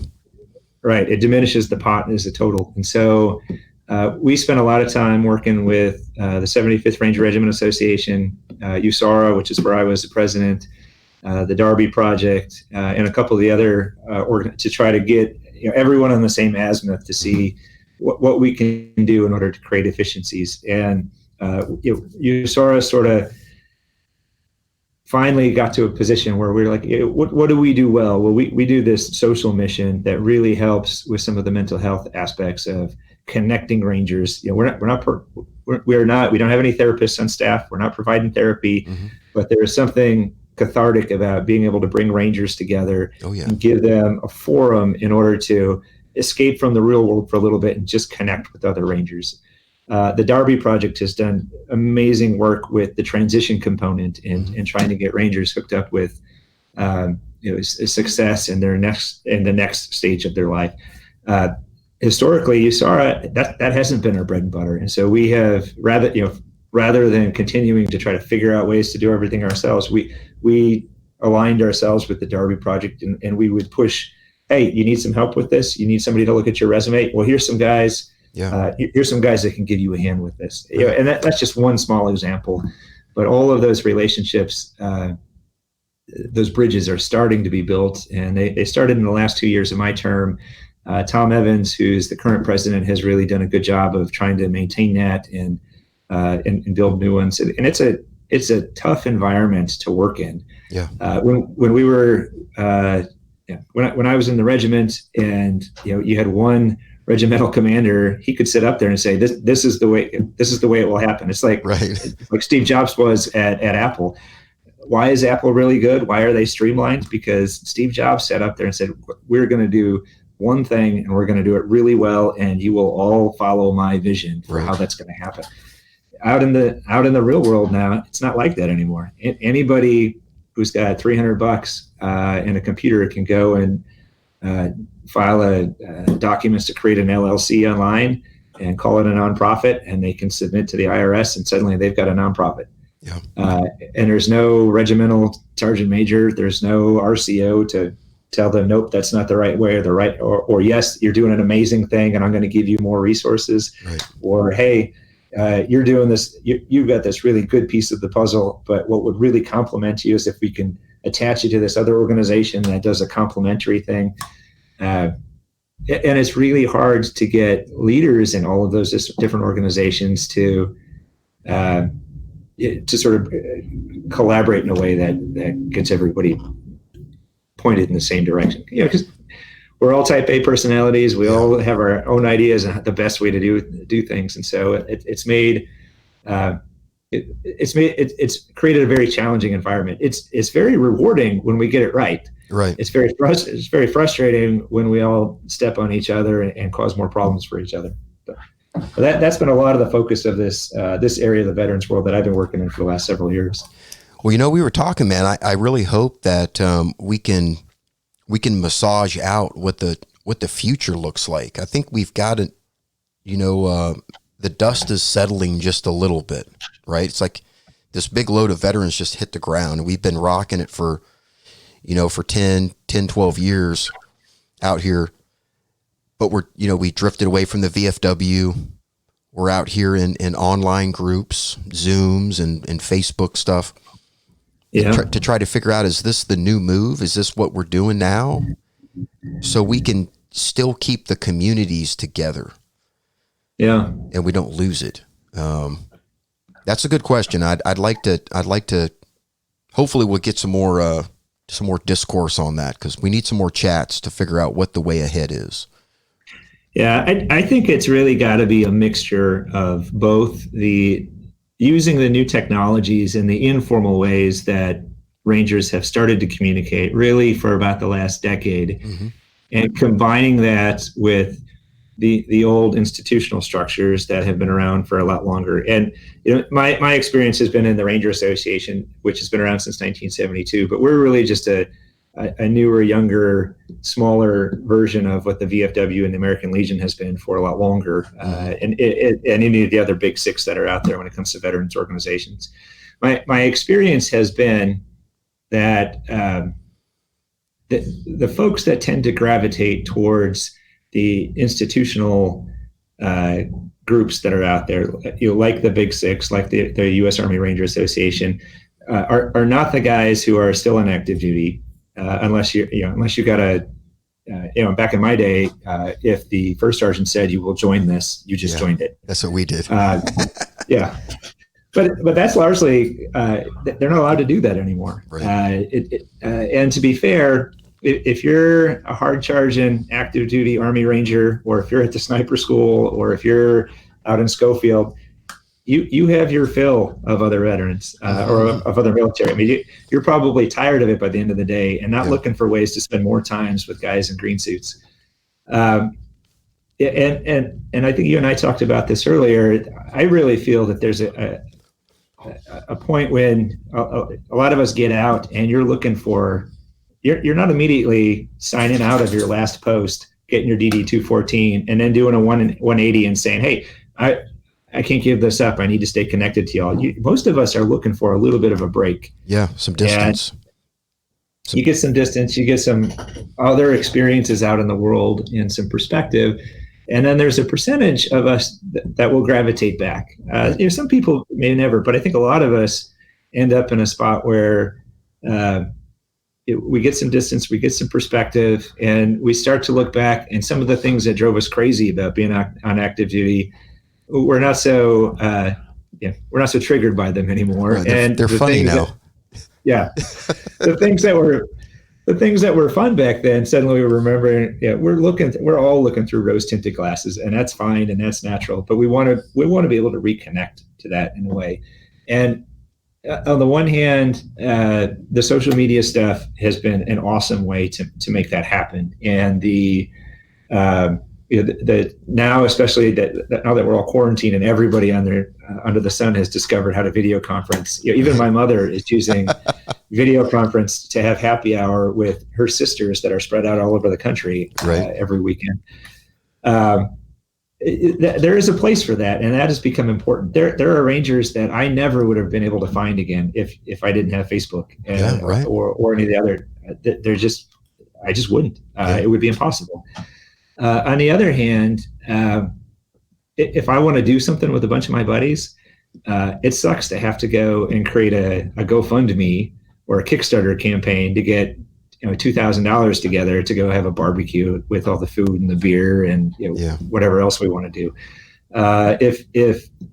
If someone among us runs into health problems and we want to be able to contribute to their medical bills, or if they're having trouble with rent, as a lawyer, I can tell you, all of the GoFundMe stuff drives me crazy because there's all this gray area out there about whether that's taxable or not taxable. And I know the GoFundMe folks are trying to fix that. And there's a constant fight between the states and the federal government about whether they can touch that or not.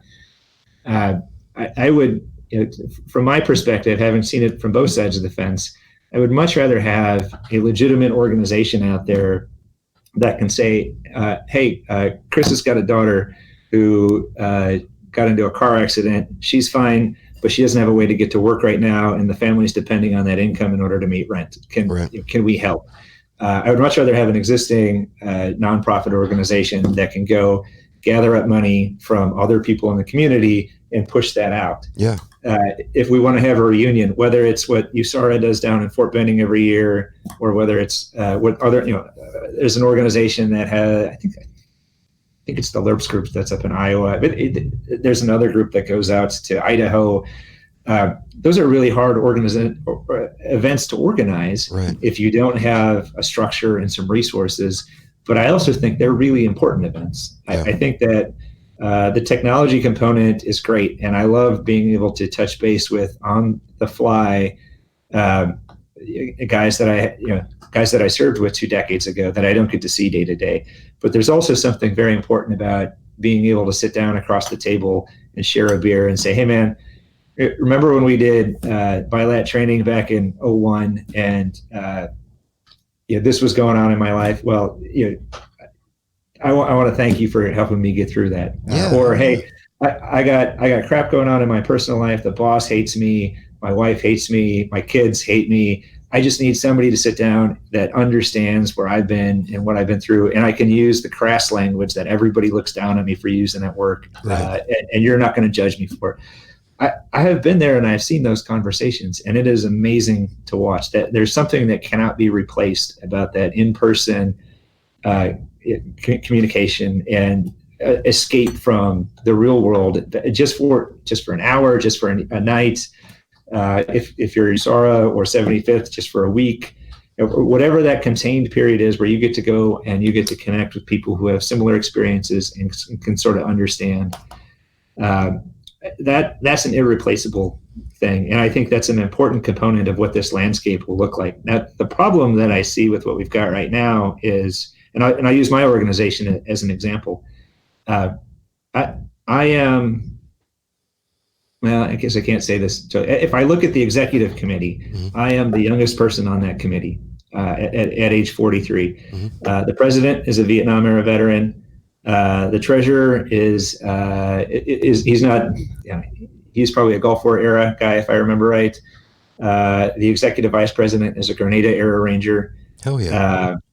And we just got a new secretary, and I think he's a Vietnam era guy again as well, but don't hold me to that.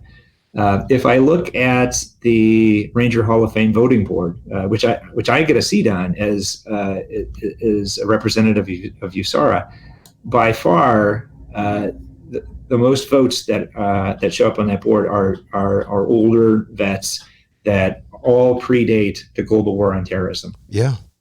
Maybe not all, but most of them do. I think for these organizations, whether it's my organization, U.S. Army Ranger Association, or even the VFW and the American Legion, I think for them to become relevant, they need people from the GWAT era to step up and take leadership positions. And that's a hard thing to ask, because if you're in the prime of your life where you have the energy to devote to those efforts, you probably don't have the time. Right. You're in school, you got a job, you got a family. Those are all hard things to ask anybody to take time away from.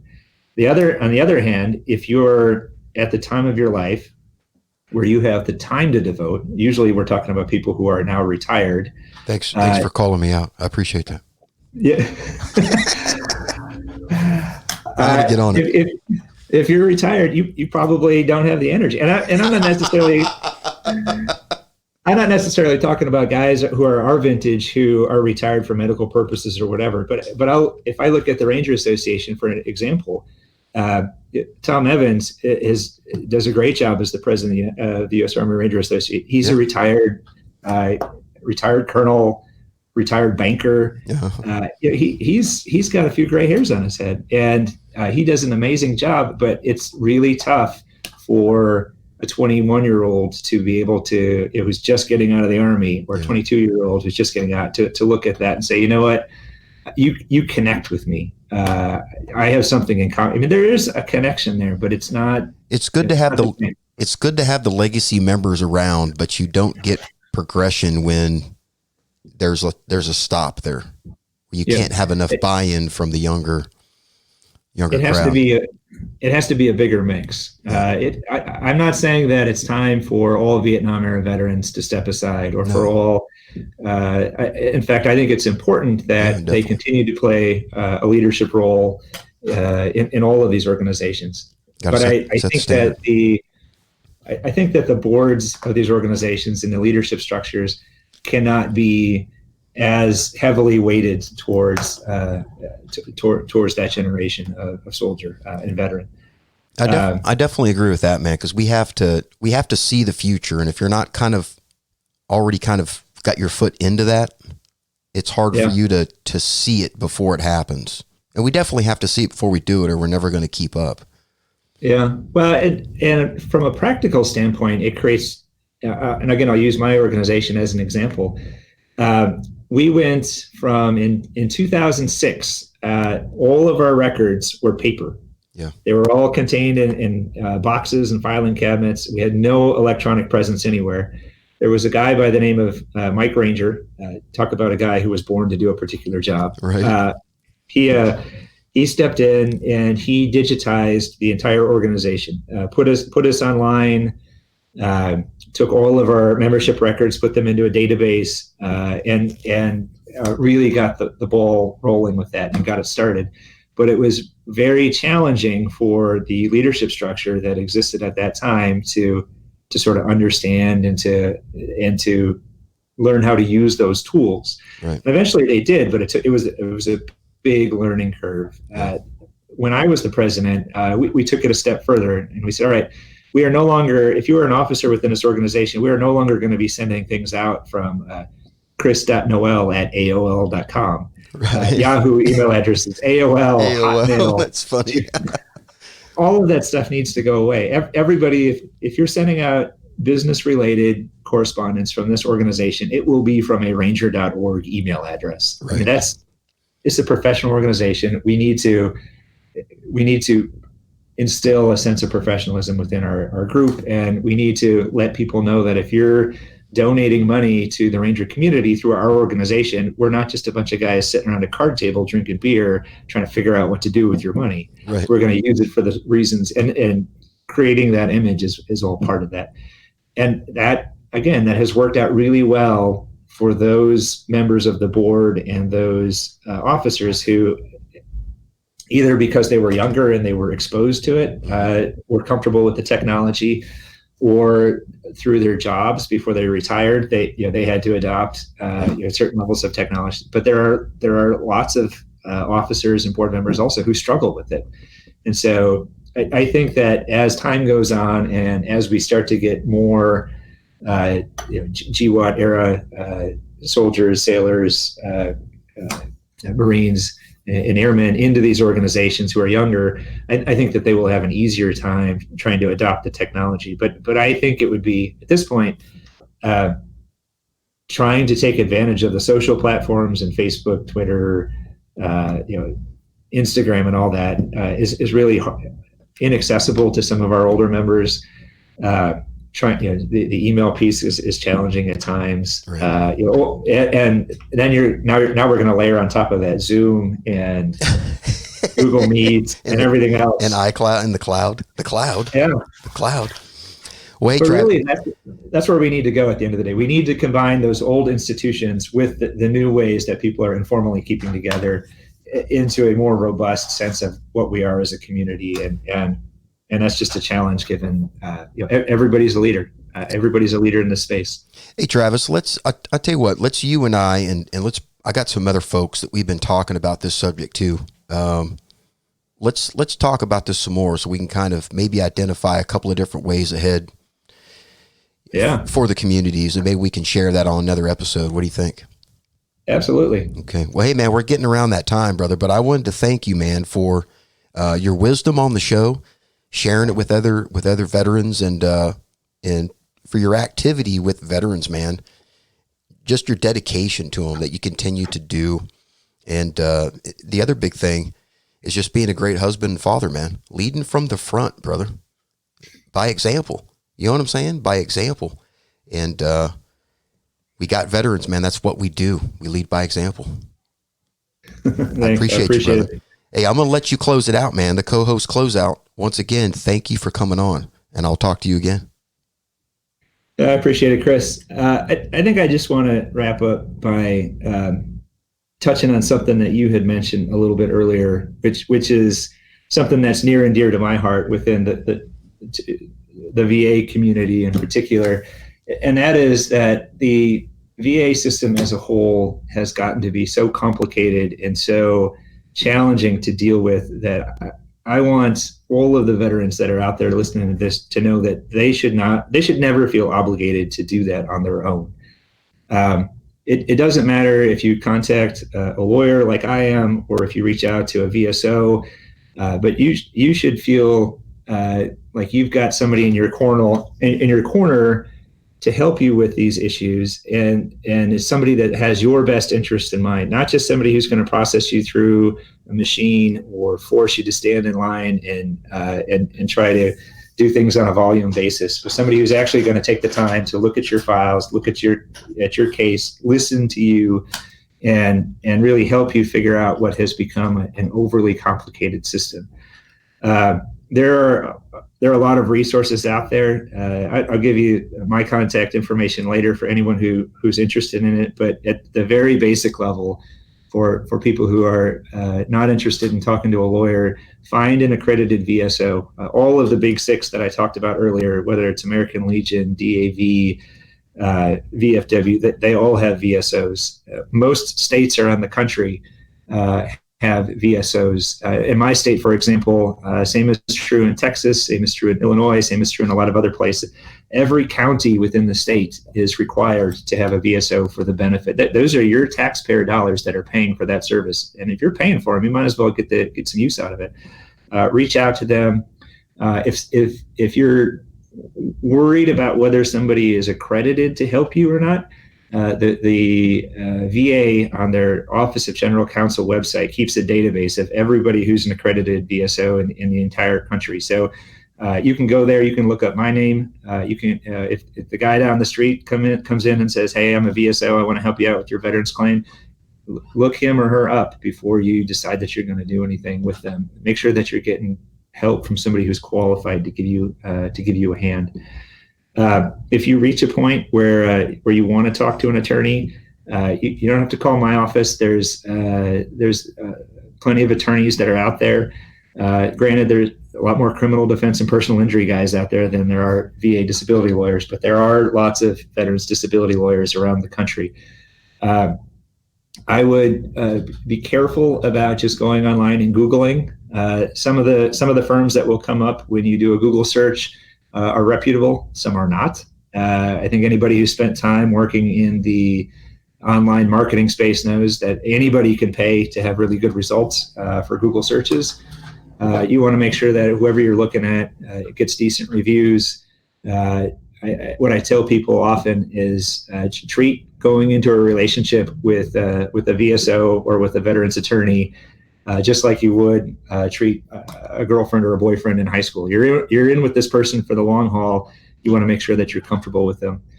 You can also go to the NOVA website to look up any attorneys that you want just to make sure that they're part of an accredited organization. That's vetadvocates.org. If you want to reach out to me, it's pretty easy. westdunn.com, westdunn.com. All of our contact information is on the website. You can also get me personally at twest@westdunn.com. Thanks for letting me come on today, Chris. I appreciate it. This has been great. I love chatting with you, and hopefully we'll do it again soon.